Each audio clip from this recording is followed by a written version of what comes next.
The United States has finally designated organizations known as the Cartels, the MS-13s, the Tren de Araguas, and the 6 others as terrorist organizations. This means that the U.S. will now have tools to fight and destroy this festering evil. Now, to discuss this story further, this is an article from the Post-Millennial. They title their article, State Department officially designates the Mexican cartels, MS-13, Tren de Aragua as global terrorist organizations following Trump order. Secretary of State Marco Rubio said in the notice that these groups pose a serious risk to U.S. national security. That is an understatement, my friends. The U.S. Department of State on Wednesday officially designated Mexican cartels and violent foreign gangs such as Tren de Aragua and MS-13 as global terrorist organizations, according to the Federal Register notice. This action coincides with the Trump administration's nationwide crackdown on illegal immigration. According to a notice, in accordance with an executive order from President Donald Trump, the United States has declared the following criminal groups as global terrorist organizations. So obviously the Venezuelan gang, Tren de Aragua, the MS-13, El Salvadorian, Cartel de Sinaloa, Cartel de Jalisco, Nueva, whatever. Anyway, Secretary of State Marco Rubio said in the notice that these groups pose a serious risk to U.S. national security, foreign policy, and economic interests, writing that they have committed or have attempted to commit, pose a significant risk of committing or have participated in training to commit acts of terrorism that threaten the security of United States nationals or the national security. The terrorism designation notice was formally published in the Federal Register on Thursday. The designation of a group as a foreign terrorist organization, or FTO, is intended to disrupt its finances by imposing sanctions on its members, associates, including travel bans and asset freezes, Reuters reported. The extent of the designation disclosed on Wednesday was not immediately apparent. So essentially here, what has happened is, by labeling these people as FTOs or foreign terrorist organizations, there are powerful new tools that are unlocked here in the U.S., So this will include the sanctions, like they mentioned in the article, the asset freezes, the travel bans, and the ability to prosecute people or entities who provide material support to these groups under anti-terrorism statutes. This means that they could target not just cartel members, but also their financial networks, the logistics, anyone who provides the materials, and even unwitting associates.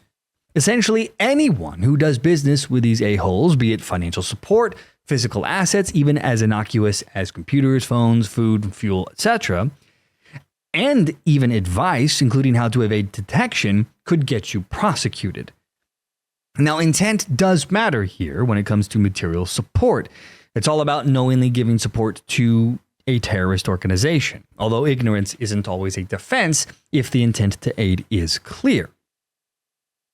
Anyway, back to the article.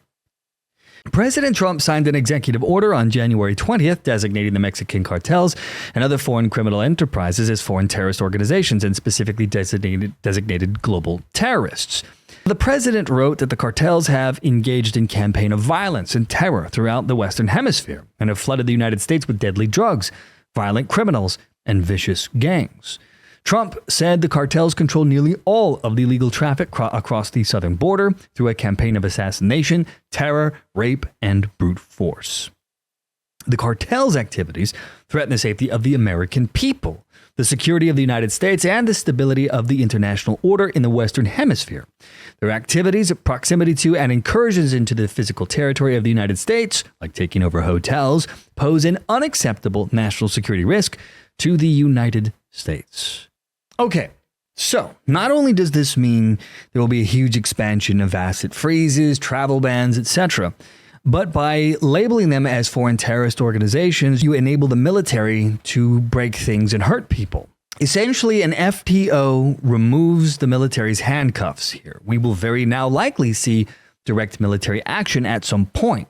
You can expect there will be drone strikes, special forces operations against cartel targets at some point. Because if we're being honest with ourselves, the problem would never be solved if we left it to the Mexican people. The feckless Mexican government, their military, is so corrupted by cartel influence that they have been unable to do anything to disrupt the cartel at all. Meanwhile, the CIA has already begun increasing drone surveillance over Mexico for fentanyl labs, reportedly with Mexican permission, for now, while the U.S. military has ramped up border surveillance. Now, unsurprisingly, the Mexican president, Claudia Sheinbaum, is angry that the U.S. would target her cartels, those poor little guys, those babies of hers, as a terrorist organization. She said, "This cannot be an opportunity for the U.S. to invade our sovereignty. With Mexico, it is a collaboration and coordination, never subordination or interventionism, and even less an invasion. Oh, sadness." She announced plans to propose a constitutional reform, because of course she did, to further protect Mexico's sovereignty, specifically targeting foreign intervention on Mexican soil, meaning she wants to protect the cartels at all costs. Additionally, she proposed a second reform to stiffen penalties for arms trafficking, reinforcing her argument that the U.S. bears responsibility for the flow of weapons south across the border, which arm the cartels. Now, this I find incredibly interesting, as there are persisting rumors that she herself is a cartel stooge. While there is no definitive evidence that she is in fact in bed with the cartel, there is certainly ample room for suspicion here. Let's travel back down memory lane for a few minutes here. The suspicion that Mexican President Claudia Sheinbaum is a cartel asset stems from her time as a protege of Andrés Manuel López Obrador, commonly known as AMLO, which sounds like Amway, which was a company that sold things to people from door to door. Anyway, AMLO is the previous president of Mexico, who was very much corrupt. Now, U.S. investigations reported in early 2024 by outlets like the New York Times and Inside Crime, they were exploring allegations that AMLO's 2006 campaign received millions from cartels like the Zetas and Sinaloa, with claims of meetings between his allies and figures like Ishmael El Mayo Zambada. Now, no charges were actually ever fired against this man, as U.S. officials reportedly dropped the case to avoid diplomatic fallout, because of course they did. But the accusations have lingered on, and critics argue that Sheinbaum's loyalty to AMLO's hugs, not bullets policy, which avoids cartel confrontations, implies complicity. Bullets, not hugs. God, these people are dumb. Okay. So essentially, the bullets, not hugs policy, aside from being really, really stupid, was all about fighting crime by not fighting crime and instead reducing the inequality, which basically sounds like a DEI dream here in the US. This hugs, not bullets policy prioritized peace with the cartel. She essentially allowed them to run free because they were going to solve the problem by getting rid of inequality and helping the poor. And by doing so, she has allowed them to continue to kill, to murder, to terrorize, not just her people, but citizens of neighboring countries and beyond. Sheinbaum's actions have helped make her complicit in their continued existence, and by extension, all the crimes that they commit are also on her head for failing to fight this evil within her own borders.